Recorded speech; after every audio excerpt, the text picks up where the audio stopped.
করছি Sunday suspense, কান টান উত্তেজনা।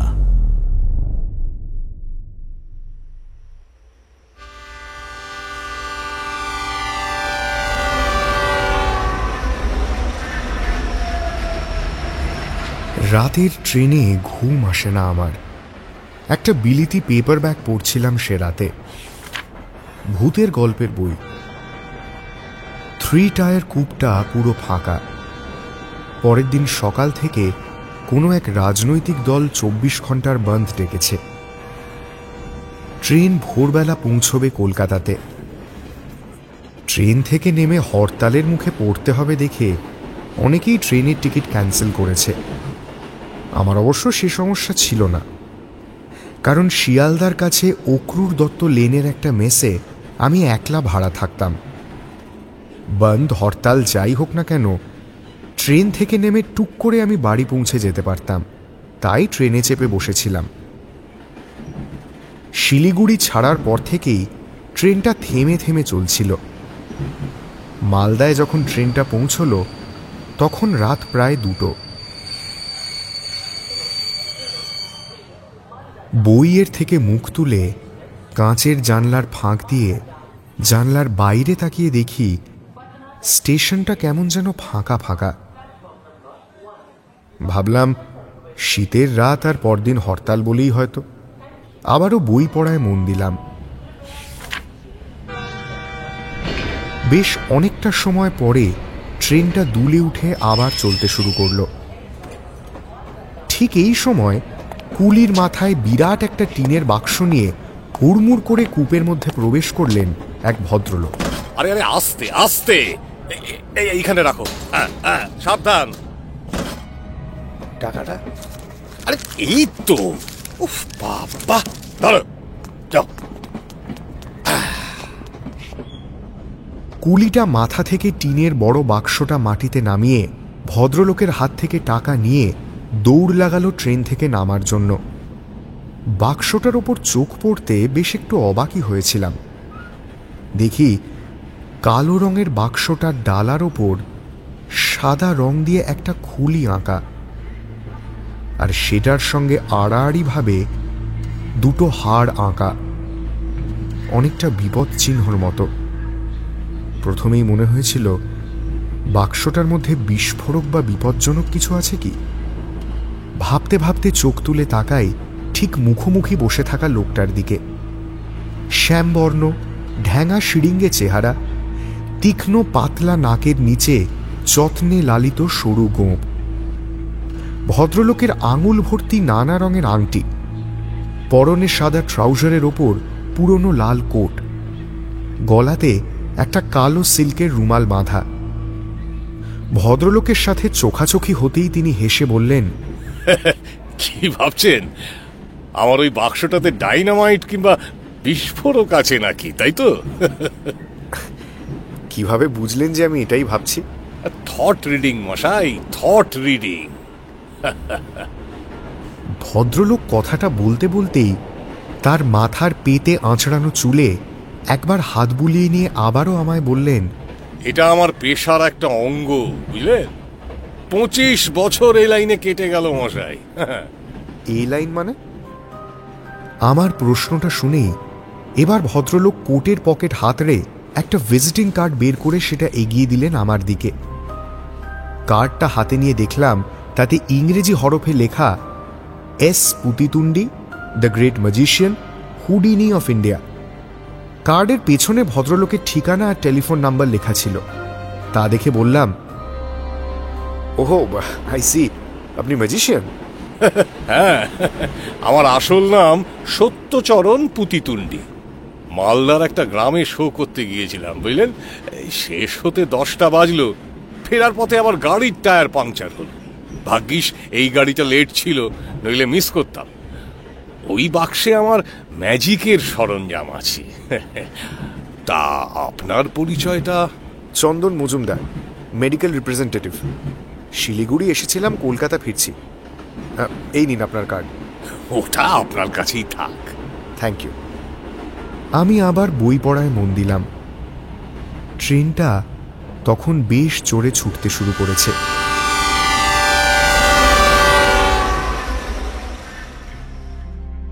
বাংলা সাহিত্যের রোমাঞ্চকর কিছু গল্প দিয়ে সাজানো আমাদের এই বিশেষ নিবেদন সানডে সাসপেন্স। আজ সানডে সাসপেন্সে শুনবেন হিমাদ্রি কিশোর দাশগুপ্তর লেখা জাদুকর সত্যচরণ ও দাবার ছক।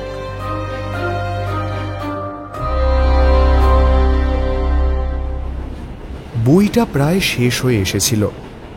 আধ ঘন্টার মধ্যে বইয়ের বাকি পাতাগুলো শেষ করে বইটা পাশে রেখে সবে ভাবছিলাম এবার বাকি রাতটা এমনিই বসে কাটাতে হবে, কারণ ওই যে ট্রেনে আমার ঘুম হয় না একদম। ঠিক তখনই ভদ্রলোকের দিকে তাকাতেও মনে হলো তিনিও কেমন যেন একটু উসখুস করছেন। জিজ্ঞাসা করলাম, ঘুমোবেন না?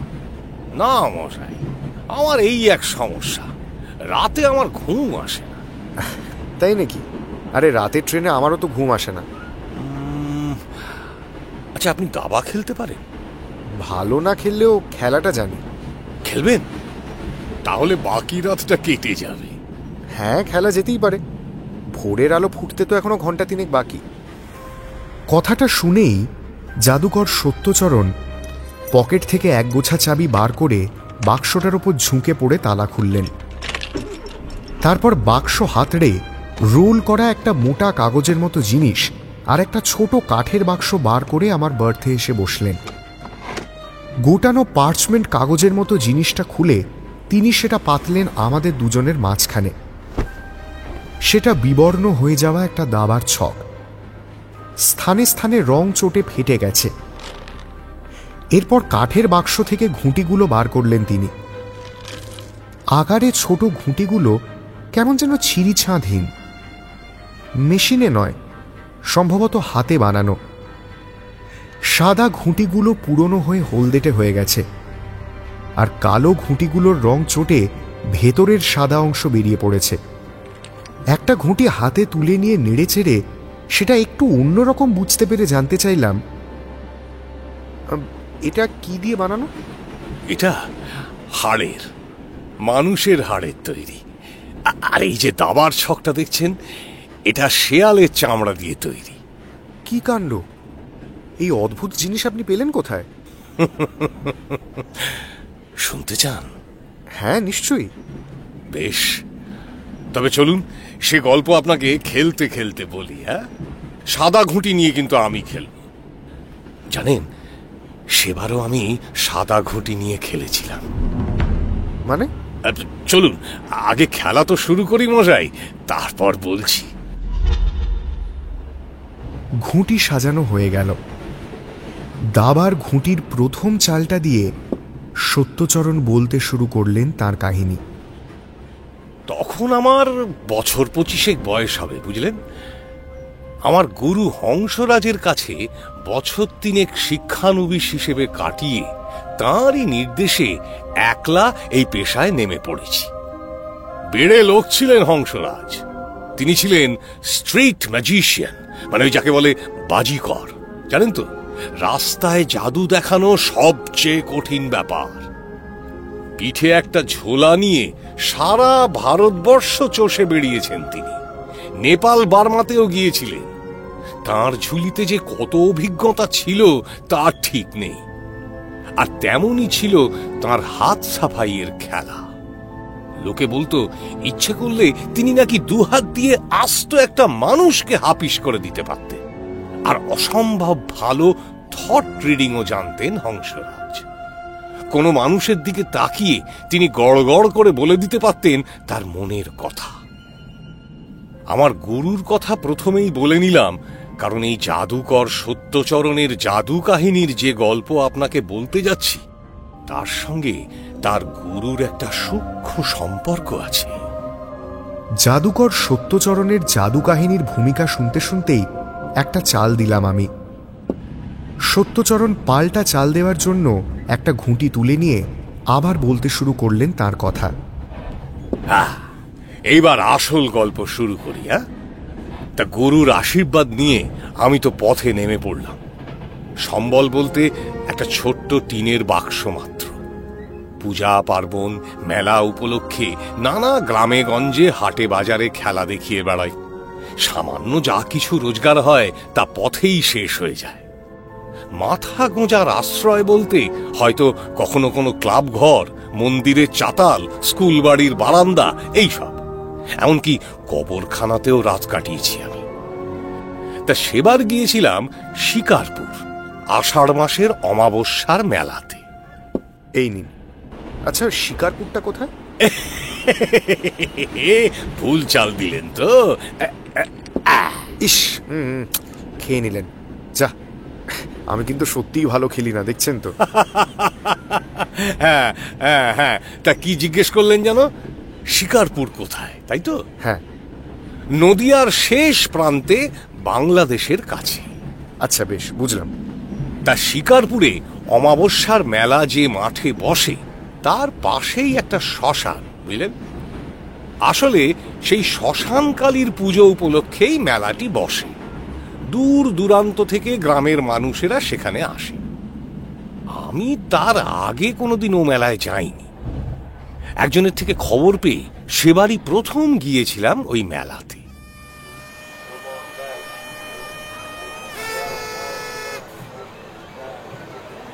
আমি যখন বেলা 10টা নাগাদ মেলার মাঠে পৌঁছলাম, তখন গিয়ে দেখি আমি যাবার আগেই মাঠের আসল জায়গাগুলো দখল করে নিয়েছে অন্য ব্যবসায়ীরা। তাঁবু, ঘেরা এইসব বসিয়ে ফেলেছে। মেলার কর্মকর্তাদের ধরাধরি করতে আমাকে তারা একটা স্থান দিল বটে, কিন্তু সেটা মাঠের একেবারে শেষ প্রান্তে শ্মশান লাগোয়া একটা জায়গা। আমার পেছনেই কিছুটা তফাতে চিতার পোড়া কাঠ, মেটে হাঁড়ি, মৃতদেহের কাপড় এইসব পড়ে আছে। তা শ্মশানের শেষ প্রান্তে শনের ছাউনি আর দরমার বেড়া দেওয়া একটা ঘর আমার চোখে পড়ল। স্থানীয় একজনের মুখে শুনলাম ও বাড়িতে নাকি এক ভৈরব, অর্থাৎ শ্মশানচারী তান্ত্রিক থাকে। কাল ভৈরব তার নাম। লোকে বলে তিনি নাকি মরা মানুষও বাঁচিয়ে দিতে পারেন। তা যাই হোক, আমাকে যে জায়গাটা দেখানো হলো, সেখানে একটা পাকুড় গাছের নিচে একটা শামিয়ানা টাঙিয়ে নিজের জিনিসপত্র নিয়ে বসলাম। খেলার সরঞ্জাম যখন গোছাচ্ছি, তখন দেখলাম একদল লোক একটা মরা কাঁধে করে আনছে মাচানে শুইয়ে। শ্মশান যখন, তখন মরা আসতেই পারে। সববাহী লোকগুলো আমার পাশ দিয়ে যাবার সময় তাদের আমি কার মরা জিজ্ঞেস করতে তারা বলল ওটা নাকি চালকলের মালিক রাধেশ্যাম সাহার ছেলের দেহ। গতকাল দুপুরে চালের গুদামে বস্তার আড়ালে লুকিয়েছিল একটা খরিস গোখরো। চালের বস্তা সরাতে যেতেই সেটা ছোবল মেরেছে। লোকগুলো পোড়াবার জন্য নয়, কাল ভৈরবের কাছে ছেলেটিকে নিয়ে যাচ্ছে, যদি তিনি শেষ পর্যন্ত ছেলেটার জীবন ফেরাতে পারে। কথাটা শুনে আমি মনে মনে হাসলাম, বুঝলেন? একবার কেউ মারা গেলে কি আর তার জীবন ফেরে? তবে কুসংস্কার বশত সাপে কাটা মরাকে এমনি অনেক সময় ওঝা, গুণিন, তান্ত্রিকদের কাছে নিয়ে যাওয়া হয় প্রাণ ফেরানোর জন্য। যদিও আমি মুখে তাদের কিছু বললাম না। জাদুকর সত্যচরণ এতটা বলে এবার একটু দম নিলেন। ঝুঁকে পড়ে মন দিয়ে দাবার ছকটা দেখতে লাগলেন। ট্রেন বেশ জোরেই ছুটছে তখন, সম্ভবত লেট টাইমটা পুষিয়ে নেওয়ার জন্য। খেলাও চলছে সমান তালে। বেশ কয়েকটা চাল দিয়ে সত্যচরণ আবার বলতে শুরু করলেন তার কথা। হ্যাঁ, যা বলছিলাম, ছেলেটার মরা কাঁধে লোকগুলো চলে যাওয়ার পর আমি আমার চোঙাটা ফুঁকতে শুরু করলাম। দুপুর হওয়ার সঙ্গে সঙ্গে মেলায় লোক জমতে শুরু করেছে। চোঙার শব্দে একজন দুজন করে আমার কাছেও লোক জমতে শুরু করল, আর আমিও খেলা দেখাতে শুরু করলাম। রুমালের খেলা, তাসের খেলা, হাত সাফাইয়ের খেলা। তা একসময় খেলা বেশ জমে উঠল। বেলা গড়াতে লাগলো বিকেলের দিকে। কিন্তু বিকেল 4টে নাগাদ হঠাৎই ধীরে ধীরে আকাশ কালো হতে শুরু করলো, বুঝলেন? ভরা বিকেলেই যেন নামতে শুরু করলো রাত্রির অন্ধকার। মেলা ভেঙে গেল। লোকজন মাঠ ছেড়ে সব ছুটল আসন্ন বৃষ্টির হাত থেকে মাথা বাঁচানোর জন্য। তা আমিও আমার জিনিসপত্র গুছিয়ে কোথায় পালাবো ভাবছিলাম, কিন্তু তার আগেই বৃষ্টি নেমে গেল। ওহ, সে কি প্রচন্ড বৃষ্টি, আর তার সঙ্গে কান ফাটানো মেঘের গর্জন। পৃথিবী যেন রসাতলে যাবে, বুঝলেন। তা পাকুড় গাছটার গুঁড়ির নিচে খোদলের মতো একটা জায়গাতে কোনো রকমে জিনিসপত্র আগলে ধরে বৃষ্টি থেকে বাঁচার চেষ্টা করতে লাগলাম আমি। 1 ঘন্টা, 2 ঘন্টা, 3 ঘন্টা বৃষ্টি থামার নাম নেই। অমন বৃষ্টি জীবনে কোনোদিন দেখিনি মশাই। সত্যি অন্ধকার নেমে গেছে তখন, বুঝলেন। আমি গাছের তলাতেই বসে রইলাম। তখন আনুমানিক রাত 8টা হবে। বৃষ্টিটা মৃদু ধরে এলো। আমি ভেবে নিলাম এই সুযোগে আশ্রয় খুঁজে নিতে হবে। কাছাকাছি গ্রামে কারোর বাড়িতে বা মন্দির চাতালে যদি আশ্রয় পাওয়া যায়, বুঝলেন।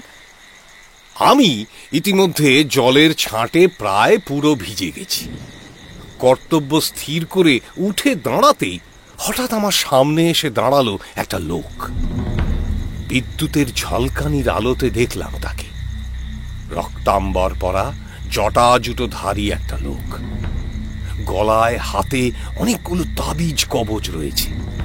একটা কচু পাতা সে নিজের মাথায় ছাতার মতো ধরে রেখেছে। আমার উদ্দেশ্যে সে প্রশ্ন করল, কে তুমি? কোথা থেকে এসেছো? আমি জাদুর খেলা দেখাতে এসেছি। আচ্ছা, এখানে রাত কাটাবার জন্য কোনো আশ্রয় পেতে পারি কিনা বলতে পারেন? তুমি দাবা খেলতে জানো? হ্যাঁ, অল্প স্বল্প জানি, কিন্তু কেন বলুন তো? আমার নাম কাল ভৈরব। শ্মশানের শেষ মাথায় ওই যে আমার বাড়ি। আজ রাতে আমি দাবা খেলার জন্য একটা লোক খুঁজছি। আমার ঘরে গিয়ে দুজনে দাবা খেলে রাতটা কাটানো যেতে পারে। এত রাতে আর কোথায় আশ্রয় খুঁজতে যাবে? অপরিচিত লোককে হয়তো কেউ আশ্রয় দেবেও না। বর্ষার বৃষ্টি আবারও জোর হতে পারে। তার চেয়ে চলো আমার ঘরে, ওখানে দাবা খেলে রাতটা কাটিয়ে দেবে। আপনি গেলেন তার সঙ্গে? হ্যাঁ, কি করব, রাতটা কাটাবো কোথায়? মনে মনে ভাবলাম, তবে এই সেই শ্মশানচারী কাল ভৈরব তান্ত্রিক। আমি অবশ্য এদেরকে বিশেষ ভয় টয় পেতাম না, বুঝলেন। তাছাড়া সামান্য কিছু খুচরো টাকা পয়সা ছাড়া এমন কিছু আমার সঙ্গে ছিল না যা সে হাতিয়ে নিতে পারে। লোকটার কথায় বরং হাতে চাঁদ পেয়ে আমি বললাম, আমার কোনো আপত্তি নেই, চলুন তবে। কোথায় যেন একপাল শেয়াল ডেকে উঠল, বুঝলেন। গাছের তলা ছেড়ে বাক্স কাঁধে শ্মশানের পোড়া কাঠ মারিয়ে আমি চললাম কাল ভৈরবের ডেরার দিকে। এই পর্যন্ত বলে আবারও থেমে গেলেন সত্যচরণ। জাদুকর সত্যচরণের গল্প শুনতে শুনতে হয়তোবা একটু মনঃসংযোগ নষ্ট হয়েছিল আমার। আবার একটা ভুল চাল দিয়ে ফেলেছিলাম, আর সেই সুযোগটাকে কাজে লাগিয়েই সত্যচরণ একটা গজ দিয়ে আমার মন্ত্রীটাকে উড়িয়ে দিলেন। দুজনেই এরপর বেশ কিছুক্ষণ ধরে নিশ্চুপভাবে ঘুঁটি চালাচালি করার পর আবার তার অসমাপ্ত কাহিনী শুরু করলেন সত্যচরণ পুতিতুণ্ডী। কাল ভৈরবের পেছন পেছন তাঁর ডেরাতে গিয়ে ঢুকলাম সেই রাতে। একটাই ঘর, তবে ঘরের এক পাশে দরমার বেড়া দিয়ে একটা পার্টিশন করা আছে। ঘরের মধ্যে একটা তেলের কুপি জ্বলছে। মাটির মেঝেতে একটা তাল পাতার মাদুর বিছানো। ঘরের মধ্যে কেমন যেন একটা মৃদু পুঁতি গন্ধ রয়েছে। মাদুরটা দেখিয়ে আমাকে তান্ত্রিক বললেন, তুমি ওখানে বসো, আমি দাবাটা আনি। এই বলে তিনি দরমার বেড়ার ওপাশে চলে গেলেন। বাক্সটা মেঝেতে নামিয়ে আমি মাদুরে গিয়ে বসলাম। আর তারপরেই আমার চোখ পড়ল ঘরের এক পাশে মাটিতে শোয়ানো একটা চাদর ঢাকা দেহের ওপর। কাপড়ের তলা থেকে তার পায়ের পাতা দুটো শুধু বেরিয়েছিল, আর সেই ফোলা পায়ের পাতা দেখে আমার মনে হলো ওটা কোনো মৃতদেহই হবে। আমি সাহসী, কিন্তু ওই মৃতদেহটা দেখে বুকটা কেমন যেন ছ্যাঁত করে উঠল। ঠিক এই সময় বেড়ার ওপাশ থেকে দাবার ছক আর ঘুঁটির বাক্স নিয়ে বেরিয়ে এলেন কাল ভৈরব। সম্ভবত আমার মনের ভাব বুঝতে পেরেই তিনি বললেন, একটা 14 বছরের কিশোরের সাপে কাটা দেহ আমার কাছে দিয়ে গেছে। ওর বাবা বলেছে ওকে যদি বাঁচিয়ে তুলতে পারি তবে একটা শ্বেত পাথরের মন্দির এখানে বানিয়ে দেবে। বাবাকে নাকি বড় ভালোবাসতো ছেলেটা। বুঝলাম এই সেই দেহটা, সকালে যে দেহটা বয়ে আনতে দেখেছিলাম আমি। কথাটা জানিয়ে আমার সামনে মাদুরে বসে পড়লেন কাল ভৈরব। দাবার ছক আর ঘুঁটিগুলো দেখে আমি আশ্চর্য হয়ে বললাম, ঘুঁটি আর ছকগুলো খুব অদ্ভুত তো। কাল ভৈরব মৃদু হেসে বললেন, এ হলো আমার দাবার ছক। ছকটা দিয়ে আমি ডামরিদের সাথে দাবা খেলি, অর্থাৎ অপদেবীদের সাথে। তবে এখন তোমার সাথে খেলবো। ছকটা কালো শিয়ালের চামড়ার, ঘুঁটিগুলো মানুষের হাড়ের। আমি বানিয়েছি। অপদেবীদের সাথে তান্ত্রিক এই ছকে দাবা খেলেন কিনা সেই সম্বন্ধে আমার মনে সন্দেহ থাকলেও শেয়ালের চামড়া ছক, মানুষের হাড়ের ঘুঁটি, কিছুটা তফাতে কাপড় ঢাকা ছেলেটার লাশ, সব মিলিয়ে কেমন যেন একটা অস্বস্তি তৈরি হলো আমার মনে, বুঝলেন। তবে তখন তো আর উঠে আসা যায় না।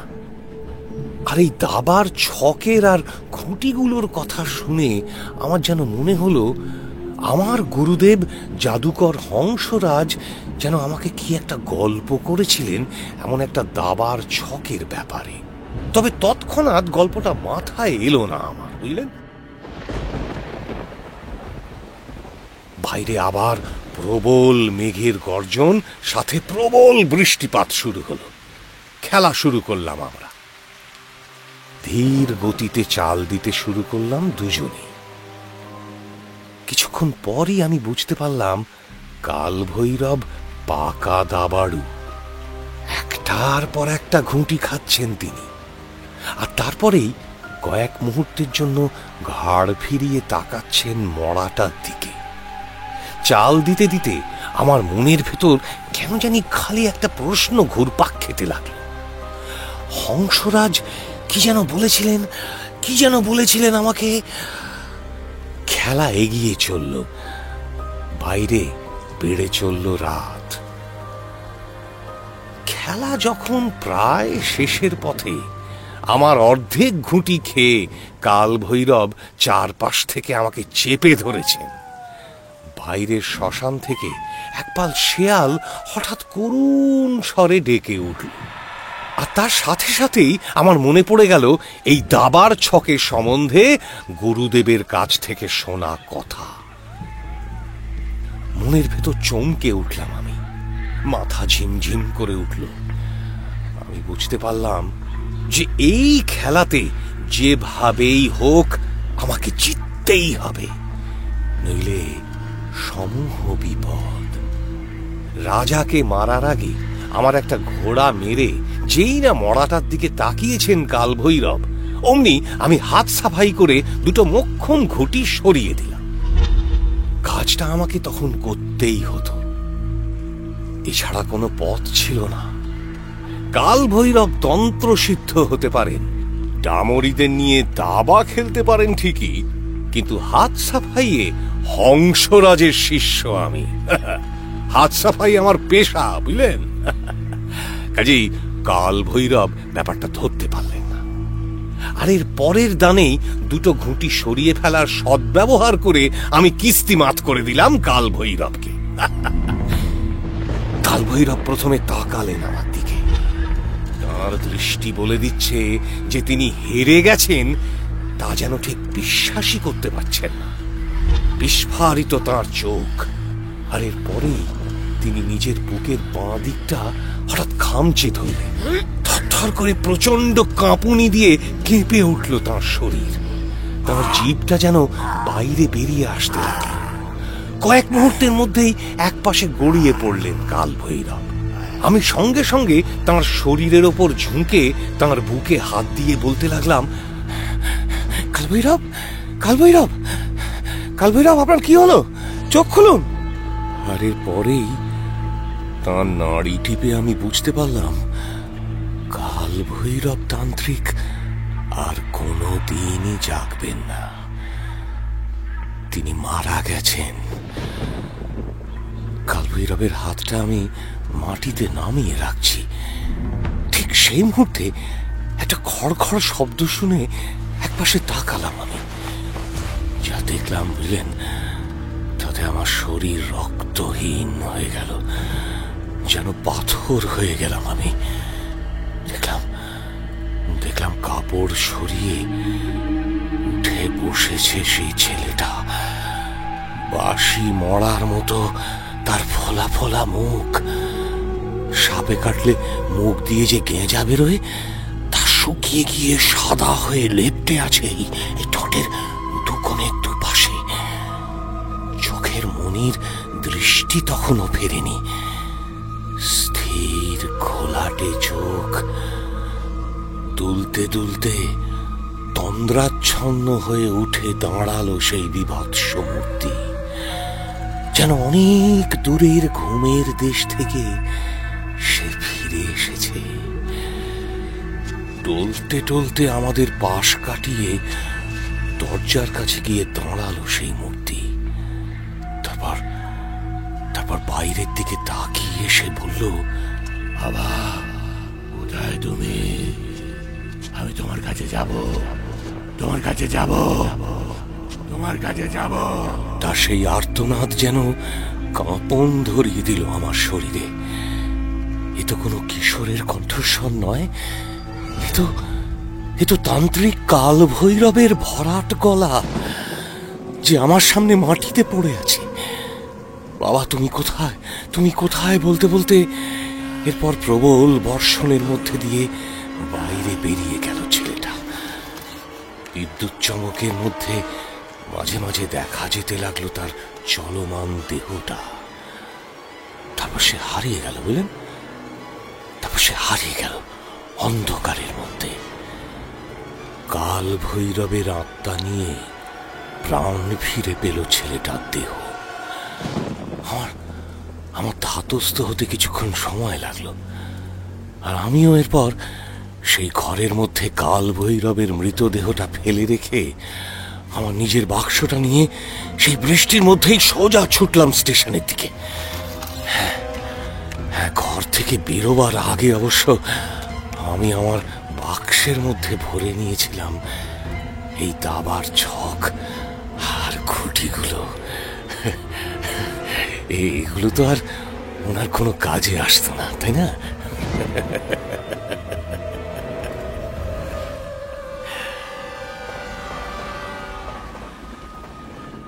একসাথে এত পর্যন্ত বলে জাদুকর সত্যচরণ যেন দম নেওয়ার জন্যই একটু থামলেন।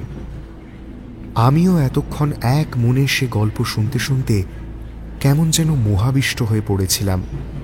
মুহূর্তে তাকালাম আমার সামনে খোলা শেয়ালের চামড়ায় তৈরি দাবার সেই ছক আর মানুষের হাড় দিয়ে তৈরি ঘুঁটিগুলোর দিকে।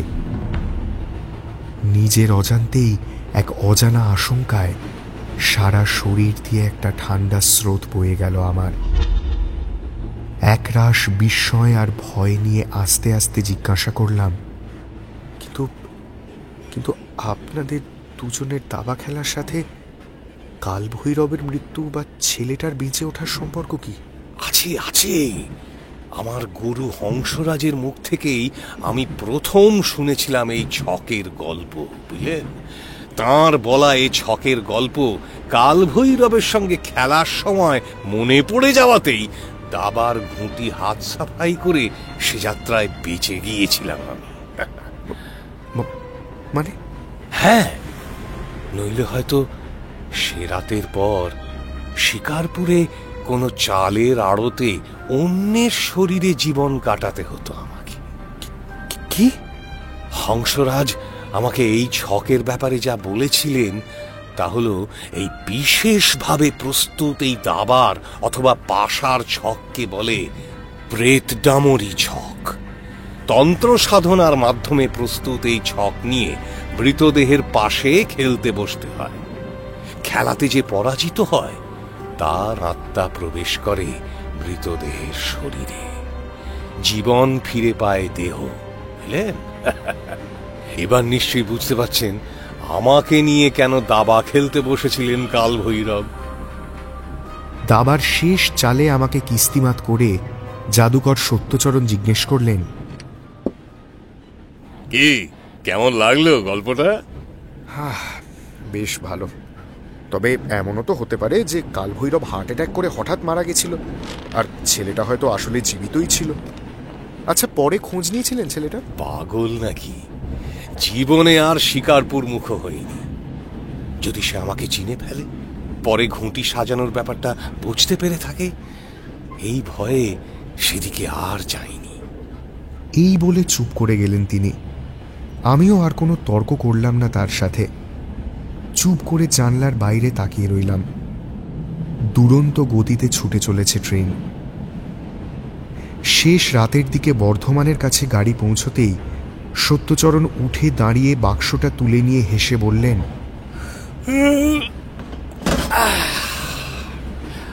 আমি বর্ধমানে নামবো, বুঝলেন? আগামীকাল একটা শো আছে।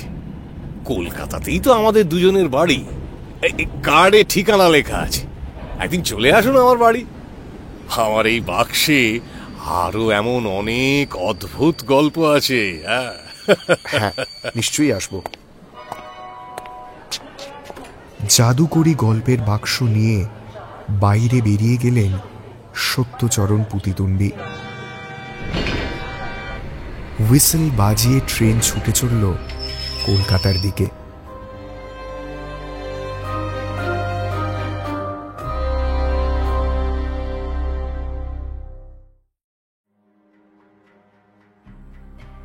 সানডে সাসপেন্সে শুনলেন হিমাদ্রি কিশোর দাশগুপ্তর লেখা জাদুকর সত্যচরণ ও দাবার ছক।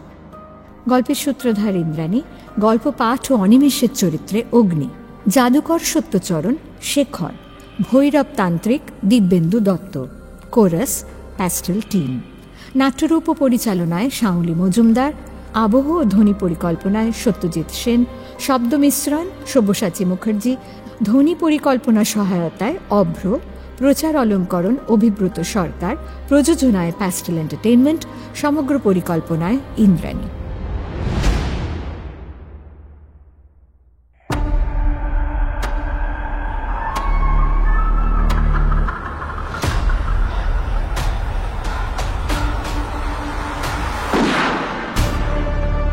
মির্চি সানডে সাসপেন্স, কান টান উত্তেজনা।